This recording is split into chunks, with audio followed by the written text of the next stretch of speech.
dans le prochain épisode de Un si grand soleil. Tandis que Baker voit son passé ressurgir, Charles supporte de moins en moins la situation avec Anissa.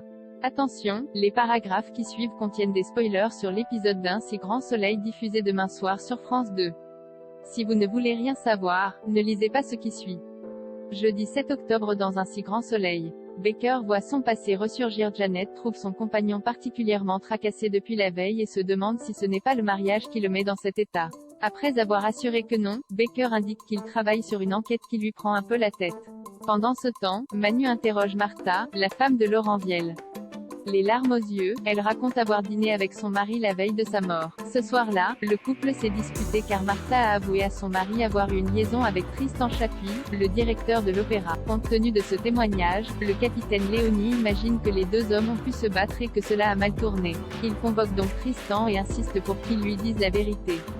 Énervé, le directeur de l'opéra répète qu'il a vu la victime uniquement pour discuter du plan d'installation des projecteurs. Lorsque le policier évoque sa liaison avec Martha, il finit par reconnaître qu'ils se sont disputés à ce sujet avec Laurent mais qu'il ne s'est rien passé de plus. Malgré tout, Manu fait intervenir le médecin légiste pour l'ausculter qui découvre de nombreuses ecchymoses sur son corps. Sans attendre, Baker rejoint Tristan en salle d'interrogatoire et exige de connaître l'origine de ces bleus. Le directeur de l'opéra prétend alors avoir fait une chute en vélo. Quand Baker lui fait remarquer qu'il y a quand même beaucoup d'éléments contre lui, Tristan répond que son ancien ami cherche plutôt à se venger pour ce qu'il s'est passé 12 ans plus tôt. Au regard des circonstances, le commissaire Baker est toutefois obligé de le placer en garde à vue et lui conseille de se trouver un bon avocat. Par la suite, Clément rencontre Bernier et l'informe du placement en garde à vue du directeur de l'opéra de Montpellier.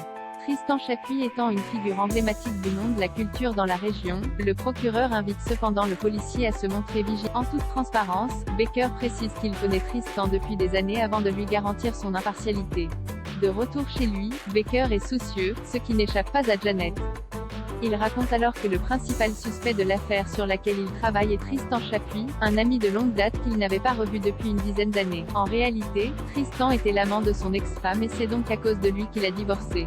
Il fait ensuite promettre à Janet de ne rien dire car Sabine n'est pas au courant de toute cette histoire. Charles supporte de moins en moins la situation avec Anissa de retour de son séjour en Espagne. Inès rentre à la coloc et met la musique à fond pour réveiller ses amis puis leur raconte avec engouement ses vacances à Barcelone. Plus tard, Inès retrouve sa mère.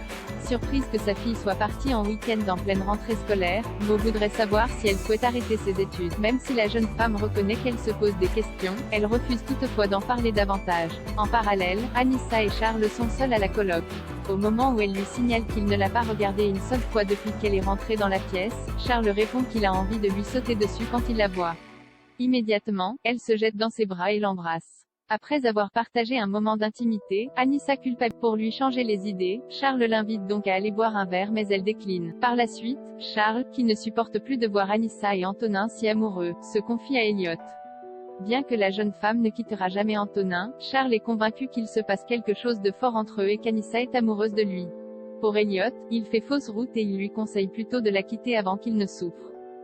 À quelques kilomètres de là, Inès fait part à ses amis de l'accrochage qu'elle a eu avec sa mère à cause de ses études. Comme elle envisage d'arrêter les cours, Antonin reconnaît qu'elle est différente depuis quelque temps. Mais selon elle, elle a tout simplement envie d'autre chose en ce moment.